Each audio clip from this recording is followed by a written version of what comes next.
الله أكبر الله أكبر الله أكبر لا إله إلا الله الله أكبر الله أكبر ولله الحمد.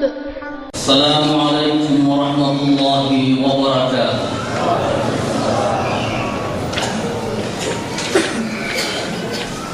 الله أكبر الله أكبر الله أكبر الله أكبر الله أكبر الله أكبر الله أكبر الله أكبر الله أكبر الله أكبر كبيرا والحمد لله كثيرا وسبحان الله بكرة وأصيلا.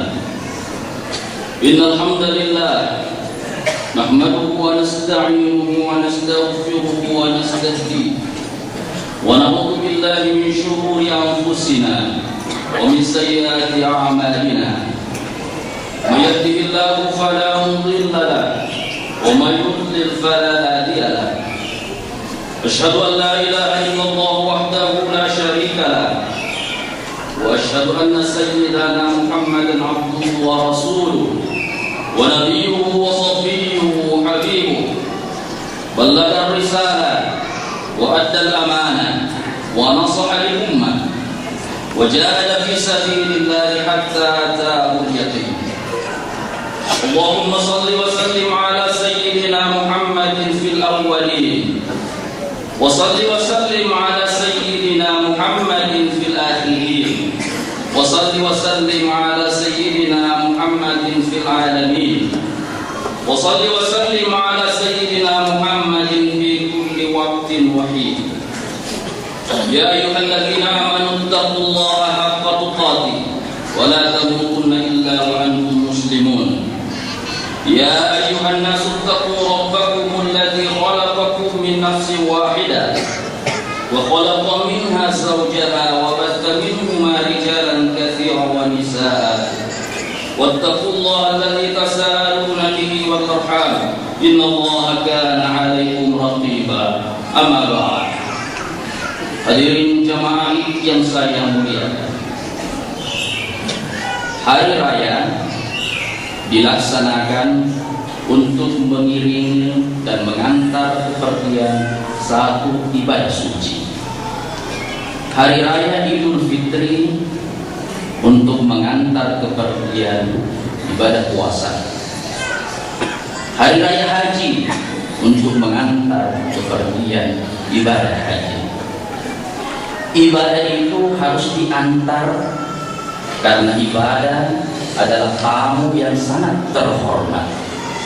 Seandainya bukan ibadah, maka Allah tidak perlu menciptakan kita manusia di dunia ini. Wa ma khalaqtul jinna wal insa illa liya'budun. Aku tidak menciptakan jin dan manusia kecuali supaya mereka beribadah kepadaku. Apa yang dimaksud dengan ibadah? Ibadah artinya adalah taat, tunduk, melaksanakan segala perintah dan menjauhi segala larangan Allah. Seseorang tidak bisa tunduk dan taat kepada orang lain kalau dia tidak mencintainya. Kita tidak mungkin taat kepada Allah sebelum kita mencintai Allah. Kita tidak mungkin mencintai Allah kalau kita tidak mengenal Allah dengan baik. Dan kita tidak mungkin mengenal Allah dengan baik kalau kita tidak merenungi dan memikirkan kekuasaan Allah Subhanahu wa Ta'ala. Hanya satu kekuasaan Allah yang kita pikirkan, sesungguhnya itu sudah cukup untuk mengantar kita mengakui kekuasaan Allah Subhanahu wa Ta'ala.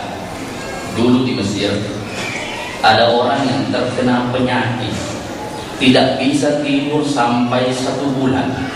Penyebabnya hanya karena satu nikmat yang Allah cabut darinya, mata airnya atau air matanya dihilangkan oleh Allah sehingga matanya tidak bisa tertutup sama sekali. Ini baru satu nikmat Allah. Jadi ibadah itu ada 4 tingkatannya.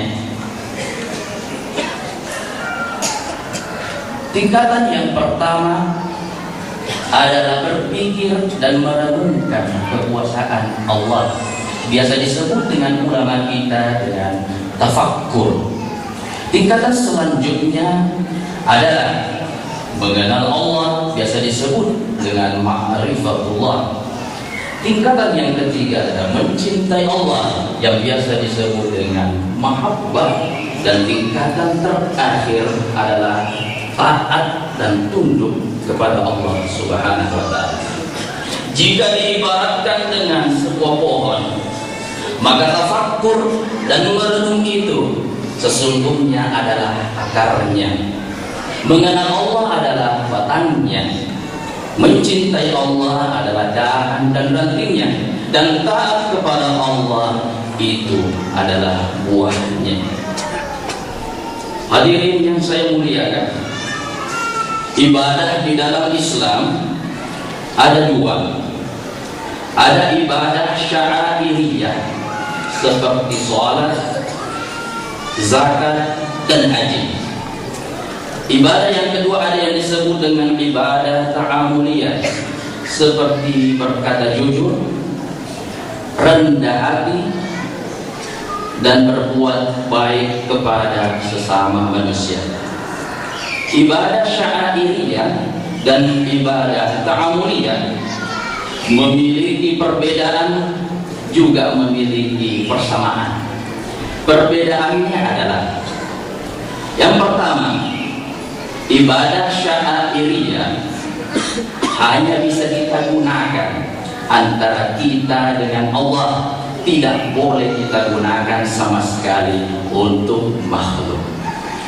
Salat adalah ibadah sya'airiyah, hanya boleh kita gunakan kepada Allah saja, sebab kita dengan sesama manusia. Tawadu itu ibadah ta'amuliyah. Kita boleh tawadu di hadapan Allah, tetapi kita juga harus tawadu di hadapan sesama manusia. Perbedaan yang kedua, ibadah sya'airiyah itu terbatas waktu dan tempatnya, sementara ibadah ta'amuliyah tidak ada batas waktu dan batas tempatnya. Puasa adalah ibadah sya'airiyah, makanya puasa itu terbatas waktunya. Pada bulan suci Ramadan, puasa itu diwajibkan, tetapi pada hari ini, pada hari raya, puasa itu diharamkan. Setelah hari ini, setelah hari raya, puasa disunnahkan. Tetapi sehari sebelum masuknya Ramadan, justru puasa dimakruhkan. Ini berarti bahwa puasa itu terbatas waktunya. Haji adalah ibadah sya'airiyah, terbatas waktu dan terbatas tempatnya. Haji di Mekah itu sah, tetapi haji di Mimika tidak sah sama sekali. Sementara ibadah ta'amuliyah tidak terbatas waktunya dan tidak terbatas tempatnya. Kita dituntut untuk berkata jujur di bulan suci Ramadan. Kita juga dituntut untuk berkata jujur di luar bulan suci Ramadan. Kita harus rendah hati di dalam masjid, tetapi kita juga harus rendah hati di luar masjid. Persamaan antara ibadah sya'airiyah dengan ibadah ta'amuliyah adalah ibadah sya'airiyah tidak mungkin lengkap kalau kita tidak melaksanakan ibadah ta'amuliyah. Ibadah ta'amuliyah juga tidak ada artinya kalau kita tidak melaksanakan ibadah sya'airiyah.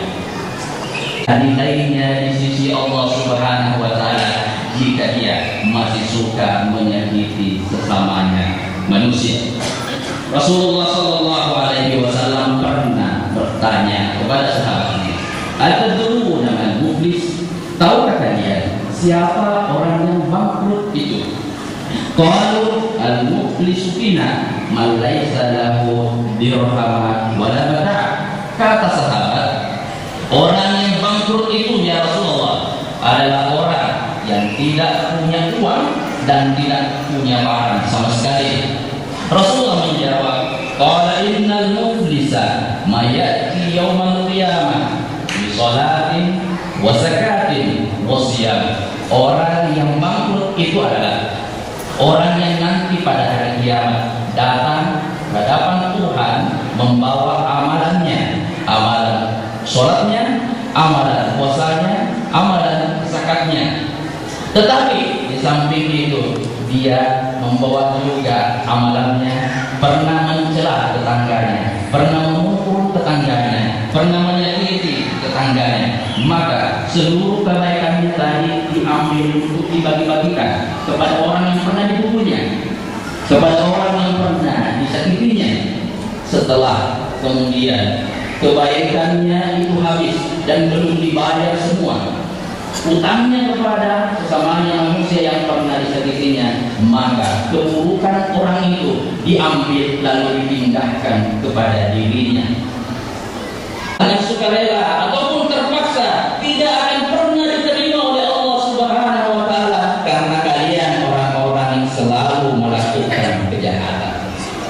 Orang yang rajin puasa, puasa itu adalah ibadah syairiyah. Tetapi betapapun banyak puasa kita, tetapi Anda tidak pernah meninggalkan bohong, maka tidak ada gunanya puasa itu di sisi Allah Subhanahu wa taala. Rasulullah sallallahu alaihi wasallam bersabda, "Man lam yada' qawla as-suri wal 'amali bih, falaysa lillahi hajah fi an yada'a ta'amahu wa syarabah." Siapa yang tidak bisa meninggalkan bohongnya, maka tidak ada gunanya di sisi Allah Subhanahu wa taala dia tinggalkan makannya dan minumnya.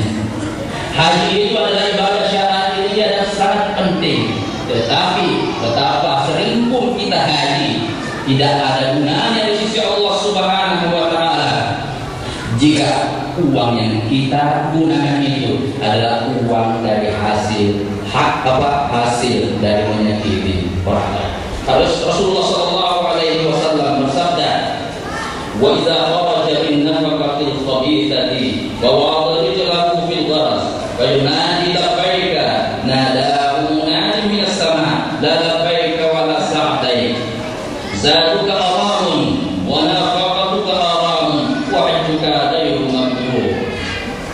Jika seseorang keluar haji lalu kemudian sampai di sana, turun dari kendaraannya, lalu berteriak dan bertalbiyah, labbaik Allahumma labbaik, ya Allah kami datang memenuhi panggilanmu, ya Allah kami datang. Ketika kita tidak melaksanakan ibadah syairiyah, itu juga tidak ada gunanya di sisi Allah Subhanahu wa taala. Orang yang rendah hati, meskipun satu negara mengakui bahwa orang itu rendah hati, tetapi dia tidak mau melaksanakan sholat, maka dia tidak ada nilainya di sisi Allah Subhanahu wa taala. Karena betul rendah hati di hadapan sesamanya manusia, tetapi sesungguhnya dia sangat sombong di hadapan Allah Subhanahu wa taala. Islam pernah berjaya, dan kenapa sekarang Islam tidak bisa berjaya? Bukankah Islam ketika jaya di zaman sahabat-sahabat Rasulullah?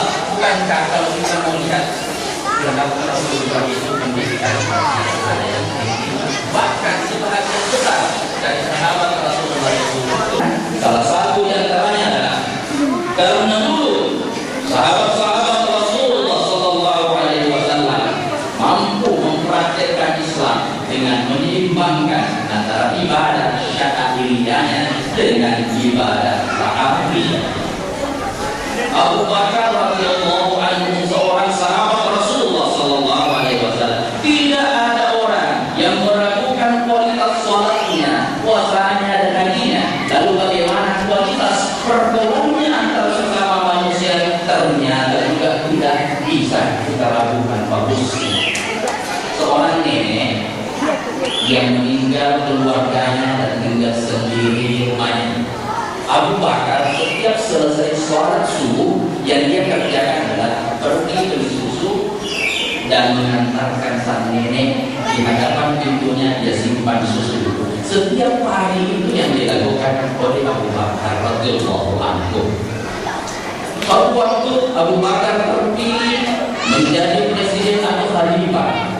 Sang nenek kemudian berkata dalam hatinya, mungkin inilah hari terakhirnya Abu Bakar mengantarkan susu itu kepada saya, karena saya yakin mulai besok Abu Bakar akan sibuk dengan berbagai urusan kantornya. Tetapi besoknya ketika nenek itu membuka pintunya, ternyata susunya masih ada seperti dulu. Dan Abu Bakar selama menjadi khalifah tidak pernah berhenti memperhatikan sang nenek. Itu artinya bahwa Abu Bakar tetap memperhatikan ibadah syairiyahnya, tetapi juga memperhatikan ibadah amriyahnya. Umar bin Khattab radhiyallahu anhu luar biasa ibadah syairiyahnya. Tidak bisa kita permasalahkan lagi sholatnya, zakatnya, dan hajinya Umar bin Khattab. Tapi bagaimana hubungannya antara sesama manusia? Ternyata ketika dia diangkat menjadi seorang khalifah, seorang presiden, dialah orang yang paling adil antara sesama manusia.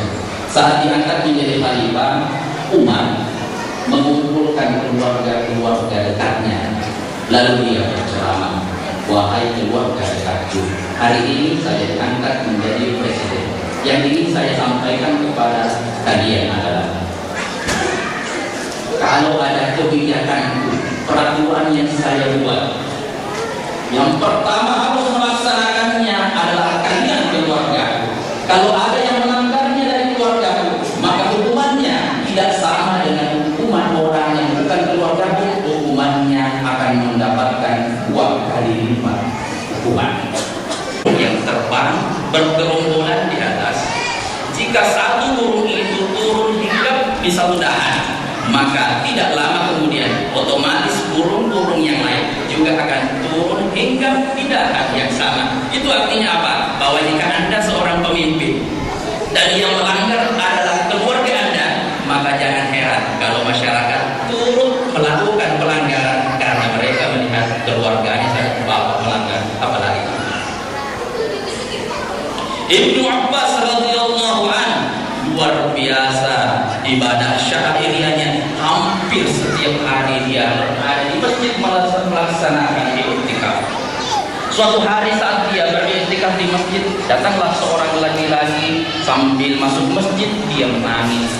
Lalu Ibnu Abbas mendekatinya, wahai saudaraku, apa yang membuatmu menangis? Katanya, saya punya utang harus dibayar hari ini, saya sudah berusaha, tetapi sampai detik ini saya belum mendapatkan uangnya. Ibnu Abbas kemudian berdiri dan keluar dari masjid. Begitu berada di pintu masjid, sahabat yang lain berteriak, Ibnu Abbas, kamu mau merusak i'tikafmu dengan keluar masjid? Kata Ibnu Abbas, saya lebih memilih memenuhi kebutuhan saudaraku dan membantu saudaraku daripada hanya tinggal i'tikaf di dalam masjid. Hadirin yang saya muliakan, saya akhiri khutbah ini dengan satu pesan, ittaqullaha fa innaka la tadri idza junna laylun hal ta'ishu ila tulu'il fajri. Takutlah kepada Allah, karena kamu tidak bisa tahu jika malam telah tiba, apakah kamu masih bisa hidup sampai matahari terbit besok. Kamin salimin ma'ata bihuni sahmin. Betapa banyak orang yang sehat hari ini, tiba-tiba dia meninggal tanpa ada sakitnya. Wa kamin saqimin asyahina minadhari. Dan betapa banyak orang yang sekarat dan sakit keras, tetapi masih bisa hidup beberapa tahun.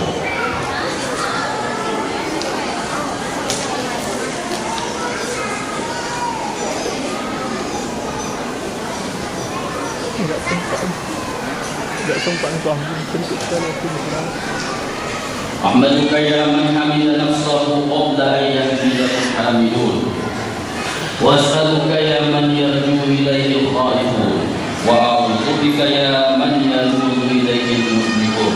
Asyhadu an la ilaha illallah wa asyhadu anna Muhammadar Rasulullah.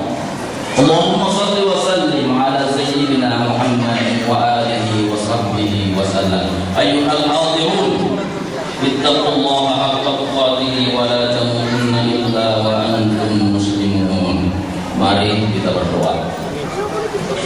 Allahumma shrah sudurana lil Islam wa yassir umurana ya Allah. Allahumma ij'al al-Qur'ana rabi'a qulubina wa jila hammina wa huznina waj'alhu hujjatan lana wa la taj'alhu hujjatan 'alaina wa 'allimna minhu ma yanfa'una wanfa'na bima 'allamtana wa aqimna bil haqqi wa aqimna wa aqimna al-haqqa bina wanqulna min da'irati sukhtika ila da'irati ridwan. Rabbi ighfir warham wa tajawaz amma ta'lam innaka antal 'azzul akram. وافتح علينا فتوح العارفين واشرح صدورنا يا رب العالمين لذكرك. اللهم أعنا على ذكرك وشكرك وحسن عبادتك.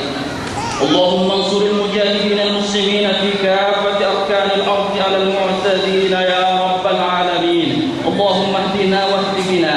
اللهم افتح علينا من فضائل خزائن رحمتك ما يثبت بها أفئدتنا وأقدامنا في سبيلك يا رب العالمين. اللهم إنا نعوذ بك من الخطأ والخطيئة ونعوذ بك من كل ما استعاذك منه نبيك محمد صلى الله عليه وسلم وعبادك الصالحون. نعوذ بك من غلبة الدين وقهر الرجال ونعوذ بك من الكفر. اللهم استجب دعاءنا وآتنا في الدنيا حسنة وفي الآخرة حسنة وقنا عذاب النار. اللهم اغفر للمسلمين والمسلمات. ذكر الله أكبر الله يعلم ما تصنعون. والسلام عليكم ورحمة الله وبركاته.